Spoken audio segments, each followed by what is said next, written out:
നമസ്കാരം. നമ്മൾ ഇന്ന് കഴിഞ്ഞ ദിവസം തുടങ്ങിയ വർണ്ണത്തിന്റെ അടുത്ത ഭാഗത്തിലേക്കാണ് നമ്മൾ കടക്കുന്നത്.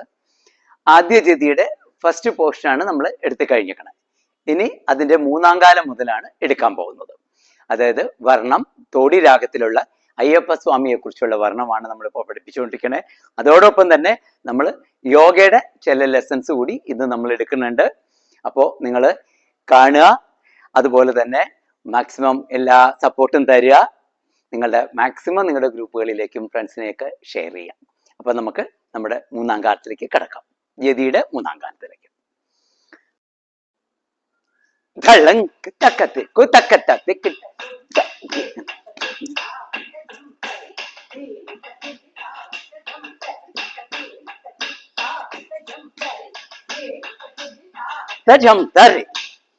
ഇത് തേർഡ് സ്പീഡിന്റെ തുടക്കമാണ്. അപ്പൊ ശ്രദ്ധിക്കേണ്ടത് ഫസ്റ്റ് കുട്ടടവിന്റെ ആ പോർഷനാണ് നമ്മൾ ചെയ്യേണ്ടത്. തത്തൈദാഹം. അപ്പൊ അത് ശ്രദ്ധിക്കായി ഞാൻ കഴിഞ്ഞ ദിവസം പറഞ്ഞു, എന്ത് മുദ്ര പിടിക്കുമ്പോഴും നെഞ്ചിനകന്ന് 8 അങ്കുലം അകത്തി മാത്രമേ മുദ്ര പിടിക്കാവൂ ഇവിടെ. എന്നിട്ട് തൈ താഹ ഈ അടവാണ് ചെയ്യണേ. അതിനുശേഷം ചെയ്യുന്ന അടവ് ശരിക്കൽ അടവാണ്. ശരിക്കൽ അടവ് ശ്രദ്ധിക്കുമ്പോ തൈ യാ തൈ ഈ അടിച്ചെടുക്കണം. മുട്ട് മടങ്ങരുത്. അതിനുശേഷം അരമടത്തിരുന്ന്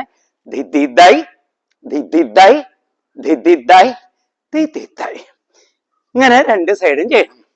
അപ്പൊ നമുക്കൊന്ന് കാണാം.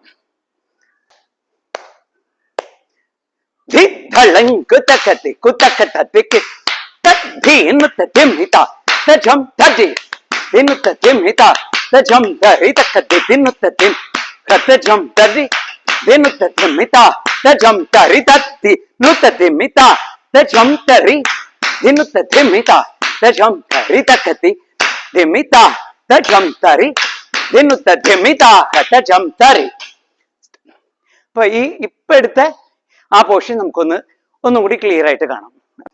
ഈ സെക്കൻഡ് പാർട്ട്, തേർഡ് സ്പീഡിന്റെ സെക്കൻഡ് പാർട്ടാണ് ഇനി ചെയ്യാൻ പോണേ. ഈ അടവ് മണ്ടി അടവാണ്. അതെടുക്കുന്ന രീതി ഒന്ന് നോക്കാം. മുഴുമണ്ടി 3 സ്റ്റാർട്ട്. തദ്ധി അങ്ങോട്ട് ബോഡി വന്നു. നുത്തധിമി ആ വീണ് ശ്രദ്ധിക്കണം. ഈ കിടപ്പ്. ദെൻ താഹത മുട്ടുമൽ ജം തരി. അതിനുശേഷം ശരിക്കൽ അടവാണ് അവിടെ എടുക്കണം. ഏതാ? തൈ യ തൈ ഈ എടുക്കൂ. തൈ യ തൈ ഈ തൈ യ തൈ ഈ. സെയിം തന്നെ ലെഫ്റ്റും എടുക്കൂ. തക്കതി നുത്തധിമി താഹത ജം തരി. ദെൻ ജം തരി. ഈ ശരിക്കൽ അടവെടുക്കുമ്പോൾ ഒരിക്കലും മുട്ടും മടങ്ങാതെ നോക്കണം. ഇവർ ചെയ്യുമ്പോൾ ചിലപ്പോഴൊക്കെ അങ്ങനെ മിസ്റ്റേക്ക് വരുന്നുണ്ട്. ഓക്കെ. അതിനുശേഷം തദ്ധേനുത്തതിമി തക്കധീനുത്തതിമി അതാണ് വരുന്നത്. അതെടുക്കണത് നോക്കുക, ശ്രദ്ധിക്കാം. അരമണ്ടി തദ്ധി തക്കധീനുത്തതിമി ഒന്നും എടുക്കാതെ തദ്ധീനുത്തതിമി തന്നുത്തതിമി എടുത്ത് കാണിക്കൂ. 3 സ്റ്റാർട്ട്. തദ്ധീനുത്തതിമി തക്കധീനുത്തതിമി തദ്ധീം കേ ചേർത്തെടുക്കാം. നമുക്ക് ചേർത്തെടുക്കാം റൈറ്റും ലെഫ്റ്റും. 3 സ്റ്റാർട്ട്. തദ്ധീനുത്തതിമി തക്കധീനുത്തതിമി തദ്ധീം തിന്നത്തു തദ്ധീ തദ്ധീമി തക്കധീനുത്തതിമി തദ്ധീം തിന്നത്തു. നമസ്തേ. അപ്പോൾ ഞാൻ പറഞ്ഞു ഇന്ന് അല്പം യോഗയും കൂടി നമ്മൾ സ്റ്റാർട്ട് ചെയ്യാണ്. യോഗ ചെയ്യുമ്പോഴോ പ്രധാനമായി ശ്രദ്ധിക്കേണ്ട 1-2 കാര്യങ്ങൾ. നല്ലൊരു ആംബിയൻസ് ആയിരിക്കണം. അതായത് ഫ്രഷ് എയറിന്റെ അവൈലബിലിറ്റി എങ്ങനെയുണ്ട് എന്നുള്ളത് നമ്മൾ ശ്രദ്ധിക്കണം. അടച്ചിട്ട മുറികളിൽ ഒരിക്കലും യോഗ ചെയ്യരുത്. തുറസായ സ്ഥലങ്ങളിൽ ചെയ്യാം. ഇനി അഥവാ പുറത്തു പോയി ചെയ്യാൻ കഴിയില്ലെങ്കിൽ തന്നെ എയർ പാസേജ് ഉണ്ടായിരിക്കണം. 1. രണ്ടാമത്തെ കാര്യം, അല്പസ്വല്പം കാര്യങ്ങൾ, അതായത് ബോഡിയെ ഒരു ചില കാര്യങ്ങൾ ചെയ്ത ശേഷം നമ്മൾ യോഗയിലേക്ക് കിടക്കുന്നതാണ് എപ്പോഴും ഉത്തമം. അതായത് ചെറിയൊരു വാമപ്പ് എക്സസൈസ് എന്ന് പറയില്ലേ നമ്മൾ, അങ്ങനെ 1-2 കാര്യങ്ങൾ. ഫസ്റ്റ് നമ്മൾ കൈ പൊക്കുക, സ്ലോലി താത്തുക.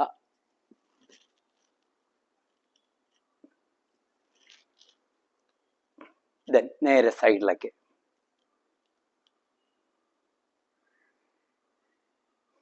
ദെൻ നമ്മുടെ ഷോൾഡർ,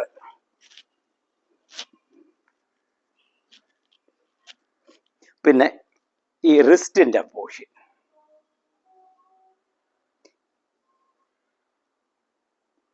ദെൻ നമ്മൾ കുറച്ച് കാലകത്തി വെച്ചിട്ട് ഹിപ്പ് മാത്രം.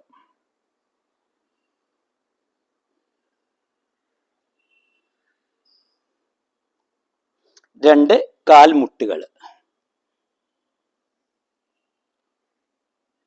ദെൻ ഹീൽ പൊക്ക. ഞാനിപ്പോൾ എടുത്തതെല്ലാം കുറച്ച് സ്പീഡിലാണ്, ഇങ്ങനെ എടുക്കരുത്, വളരെ പതുക്കെ എടുക്കുക. പക്ഷെ എനിക്ക് ടൈം ലിമിറ്റേഷൻ ഉണ്ട്. എൻ്റെ പ്രധാനം ഞാൻ ചെയ്യിപ്പിക്കുന്നത് ഭരതനാട്യ ലെസൺസ് ആണ്.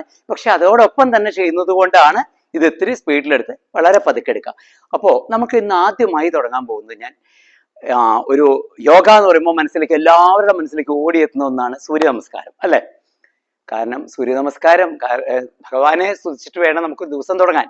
ശക്തി മുഴുവനും എനർജി എന്ന് പറഞ്ഞാൽ എന്താണ്? സൺലൈറ്റ് ആണ്, അല്ലേ? അപ്പൊ അതുകൊണ്ട് തന്നെ സൂര്യഭഗവാനെ നമ്മൾ പ്രാർത്ഥിച്ച് ആ നമസ്കാരം ചെയ്തിട്ട് വേണം നമ്മൾ ഇനി സൂര്യ നമസ്കാരം ഒരു 50 സൂര്യ നമസ്കാരം ഡെയിലി ചെയ്യാമോ? വേറെ ഒരു എക്സസൈസും വേണ്ട എന്നാണ് പറയപ്പെടുന്നത്. പക്ഷെ 50 ഒക്കെ ചെയ്യാന്ന് പറഞ്ഞാൽ കുറച്ച് ബുദ്ധിമുട്ടായിരിക്കും. അതുകൊണ്ട് എങ്കിലും നമ്മളൊരു 10 സൂര്യ നമസ്കാരമെങ്കിലും ഡെയിലി ചെയ്താൽ അതിനുള്ള ഗുണമുണ്ട്. കാരണം പല പല ആസനാസും അത് കൂടിയതാണ് സൂര്യ നമസ്കാരം. അപ്പൊ നമുക്ക് സൂര്യ നമസ്കാരത്തിലേക്ക് ഒന്ന് കിടക്കാം.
നമ്മൾ ഭരതനാട്യ അടവുകൾക്ക് ഏറ്റവും പ്രധാനമുള്ള ഒരു നില ഏതാണ്?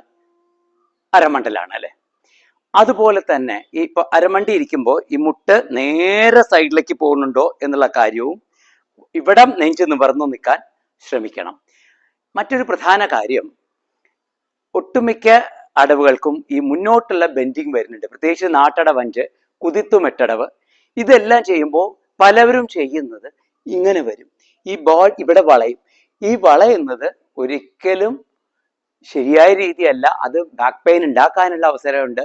പിന്നെ മറ്റൊരു പ്രധാന കാര്യം, അത് കാണുന്നതും സുഖകരമല്ല. അപ്പൊ ശ്രദ്ധിക്കേണ്ടത്, ഇപ്പൊ നാട്ടടവഞ്ചൊക്കെ നമ്മൾ ഇങ്ങനെ എടുക്കുന്ന അടവ് ഇങ്ങനെ വന്ന വൃത്തികേടല്ലേ? അത് എപ്പോഴും ഈ ലെവലിലായിരിക്കണം പോകേണ്ടത്. അതായത് ഒരിക്കലും ഈ അപ്പർ പോർഷൻ ആയിരിക്കരുത് വളയേണ്ടത്, ഹിപ്പാണ് വള. അതിനുള്ള ഒരു എക്സസൈസ് ആണ് ഞാൻ നിങ്ങൾക്ക് പറഞ്ഞുതരാൻ പോണേ. ഒന്ന് ശ്രദ്ധിക്കുക. ഈ വയറിന്റെ അവിടെ രണ്ട് കൈയും എടുക്കും എല്ലാവരും. കൈ ഇങ്ങനെ പിടിച്ചിട്ട് ഇവിടെ പിടിച്ച ശേഷം ഹിപ്പിനെ വളച്ചതേ ഇങ്ങനെ കൊണ്ടുവരിക. ഇങ്ങനെ ഇങ്ങനെ ഇങ്ങനെ കൊണ്ടുവരിക. അപ്പൊ നമുക്ക് എത്ര വേണമെങ്കിലും, ഇനി ആ കൈ രണ്ട് വള മടിയിലേക്ക് ഒന്ന് ഇടും എല്ലാവരും. കണ്ടോ? പോരണോ? കണ്ടോ? ഇത്ര വരാൻ പറ്റും നമുക്ക്, ഒരു ബെൻഡിങ്ങും ഇല്ലാണ്ട്. തിരിച്ച് വയറിലേക്ക് പോട്ടെ, തിരിച്ചു കൊണ്ടുവരിക. ഒന്നും കൂടി കാണിക്കാം. ഇങ്ങനെ വന്ന ബോഡി ഇങ്ങനെ ഇങ്ങനെ പോയി ഇവിടെ കൊണ്ട് എത്രയും നമുക്ക് പോവാം, അത്ര പോണം. കണ്ടോ? ഇത്ര പോവാം. പക്ഷെ നമുക്ക് വേണ്ടത് ഇത്രയാണ്. കാരണം അടവെടുക്കാൻ കൈ കാണിച്ചു കൊടുക്കൂ. ഇതാണ് വേണ്ടത്. വീണ്ടും കൈ ഇവിടെ കൊണ്ടുവരിക. ഈ എക്സസൈസ് എല്ലാവരും പ്രാക്ടീസ് ചെയ്യുക. അപ്പോൾ നമുക്ക് ബാക്കിയുള്ള ഭാഗം അടുത്ത ദിവസം കാണാം. മൂന്നാമത്തെ നമ്മുടെ സെഷനിൽ കാണാം. അപ്പോൾ നിങ്ങൾ എല്ലാവിധ സപ്പോർട്ടും തരിക. എല്ലാവർക്കും നന്ദി, നമസ്കാരം.